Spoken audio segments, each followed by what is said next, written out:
Sinbad का जन्म Baghdad में हुआ था। वह एक धनी व्यापारी का बेटा था और उसका पालन पोषण अच्छे माहौल में हुआ था। उसका जीवन शुरू में बहुत सामान्य था, लेकिन उसे हमेशा समुद्र के बारे में जिज्ञासा और आकर्षण रहता था। वह समुद्र की विशालता, उसकी गहराई और वहां छिपे रहस्यों के बारे में हमेशा सोचता रहता था।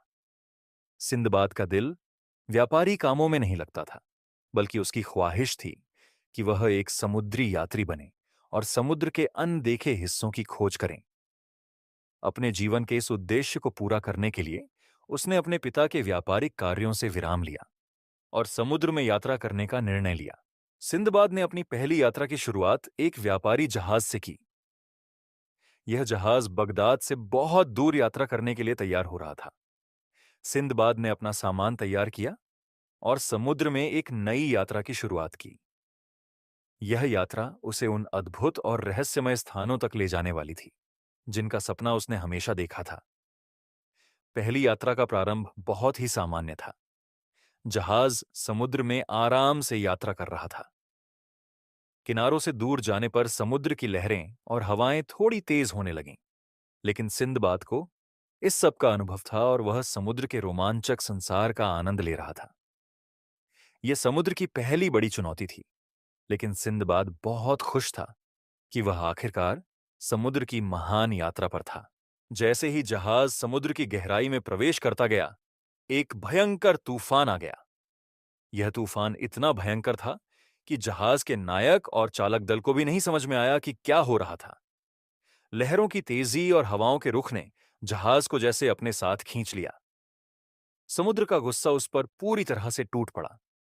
जहाज के कप्तान और चालक दल ने बहुत कोशिश की, लेकिन वह तूफान इतना शक्तिशाली था कि जहाज को बचाया नहीं जा सका।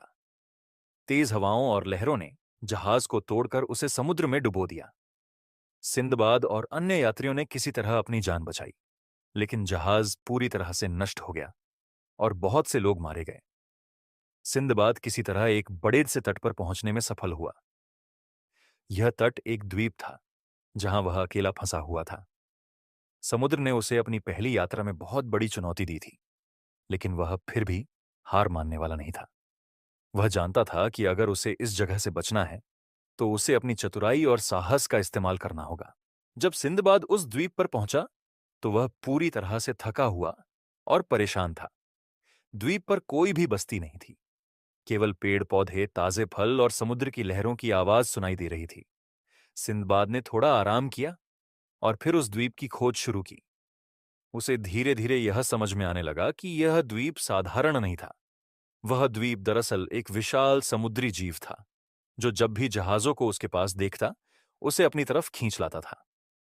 यह जीव बहुत विशाल था और इसके शरीर में एक पूरा द्वीप बसा हुआ था।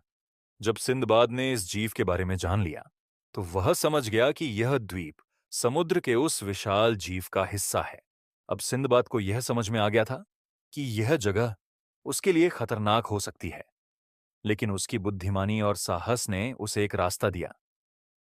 उसने इस समुद्री जीव के साथ कोई संपर्क न बनाने की कोशिश की और तट पर वापस लौटने की योजना बनाई। सिंदबाद ने कुछ समय तक द्वीप पर बिताया और खुद को तैयार किया। उसने अपनी यात्रा की दिशा बदल दी और समुद्र के दूसरी ओर जाना शुरू किया। इस दौरान उसे कई संकटों का सामना करना पड़ा, लेकिन उसकी सूझबूझ और साहस ने उसे हर बार बचाया। अंततः वह एक जहाज पर सवार हुआ और उस जहाज से वापस बगदाद लौट आया। अगर वीडियो अच्छा लगा हो तो चैनल को सब्सक्राइब करना ना भूलें। तो मिलते हैं अगले वीडियो में।